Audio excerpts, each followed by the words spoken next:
আমার নবীর প্রিয় একজন সাহাবী যাকে অনেক আঘাত করা হয়েছে, যাকে এমন কষ্ট দেওয়া হয়েছে, এমন দুঃখ দেওয়া হয়েছে, এমন কষ্ট দেওয়া হয়েছে, এমন কষ্ট দিয়েছে যে কষ্ট অন্য কোন সাহাবীরা পায় নাই। তার পিঠের মধ্যে আগুনের লোহার গরম দাগ দিয়া পিঠে দাগ দিছে, জিহ্বার মধ্যে দাগ দিছে, পেটের মধ্যে দাগ দিছে এবং হাতগুলা বাইন্দা ঘোড়ার গলার মধ্যে লাগাইছে। গায়ের কাপড়টা খুললা পেটটা গরম বালুর মধ্যে লাগায়া ঘোড়া দিয়া দৌড়ায় দৌড়ায় টান দিছে। রে বন্ধু, একটাই অপরাধ, তার জবানের ভিতরে একজনের নাম। জবানটা খুলে বলুন তিনি কে?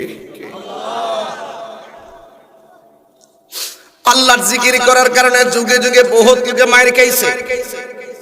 আসিয়ার জীবনে তালাশ করে দেখেন মুরব্বী বাবা, এই আসিয়ার জীবনে তালাশ করে দেখেন, গরম আগুনের মধ্যে তেলের মধ্যে পর্যন্ত ফালাইয়া দিছে, এরপর আসিয়া জবান থেকে আল্লাহর নাম ছাড়ে নাই।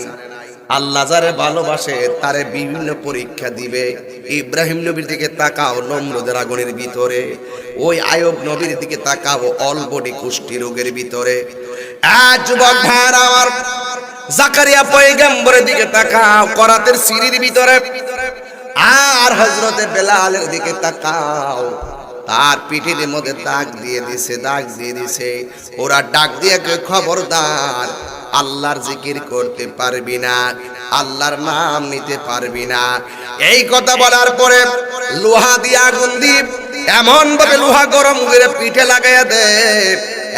যুবক, এখন মহেশপুরে এত স্বাধীনতা, এই স্বাধীনতার ভিতরে আল্লাহরে ডাকতে পারি না, আল্লাহর গান গাইতে পারি না। কিন্তু এমন একটা সময় ছিল স্বাধীনতা ছিল না।